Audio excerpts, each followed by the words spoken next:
Iran ರಾಜಧಾನಿ Tehran ಮೇಲೆ Israel attack ಮಾಡಿದೆ. ದಾಳಿ ಕುರಿತು ಪೋಸ್ಟ್ ಮಾಡಿದೆ ಇಸ್ರೇಲ್ ಸೇನೆಯಲ್ಲಿ. ಕುಡ್ಸ್ ಫೋರ್ಸ್ ಬೇಸ್, ಐಆರ್ಜಿಸಿ ವೈಮಾನಿಕ ಪ್ರಧಾನ ಕಚೇರಿ, ಕುಡ್ಸ್ ಫೋರ್ಸ್ ಗುಪ್ತಚರ ವಿಭಾಗದ ಪ್ರಧಾನ ಕಚೇರಿ, ನೌಕಾ ಕ್ರೂಸ್ ಕ್ಷಿಪಣಿ ಉತ್ಪಾದನಾ ಘಟಕದ ಮೇಲೆ ದಾಳಿ ನೋಡಿ. ವಿಡಿಯೋ ಕೂಡ ಪೋಸ್ಟ್ ಮಾಡಿದ್ದಾರೆ ಐಡಿಎಫ್ನವರು. ಇಸ್ರೇಲ್ ಡಿಫೆನ್ಸ್ ಫೋರ್ಸ್ ಐಡಿಎಫ್ ಅವರಿಲ್ಲಿ ಪೋಸ್ಟನ್ನು ಮಾಡಿರೋದು. IRGC ಅವರು ಕಚೇರಿನೇ ಹೊಡೆದಾಕಿದಾರಂತೆ.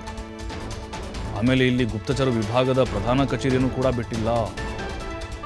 ಎಷ್ಟು ಸತ್ಯನೋ ಎಷ್ಟು ಸುಳ್ಳು ಗೊತ್ತಿಲ್ಲ. ಕೆಲವೊಬ್ರು ನಂಬ್ತಾರೆ, ಕೆಲವೊಬ್ರು ನಂಬಲ್ಲ. ವಿಡಿಯೋ ಈಗ ಪೋಸ್ಟ್ ಆಗಿದೆ IDFನಿಂದ. ಟೆಹರಾನ್ ಮೇಲೆ ಬಹುದೊಡ್ಡ ದಾಳಿ ಅಂತ ಹೇಳ್ಬೋದು ಇದು. ನೋಡಿ, ಆ ವಿಡಿಯೋದಲ್ಲಿ ಕಂಪ್ಲೀಟಾಗಿ ಅವರ ದಾಳಿ ಗೊತ್ತಾಗ್ತಾ ಇದೆ. ಅದು ಮಾರ್ಕ್ ಮಾಡಿ ತೋರಿಸಿದ್ದಾರೆ ಪ್ಲೇಸಸ್ನ, ಎಲ್ಲಿ ಹೊಡೆದಿದ್ದಾರೆ ಅಂತೇಳಿ. ಪ್ಲೇಸಸ್ 1 2 3 4 5 6 7 8 9 10 ಕಡೆ ಇಲ್ಲಿ ಅಟ್ಯಾಕನ್ನು ಮಾಡಿರೋದು.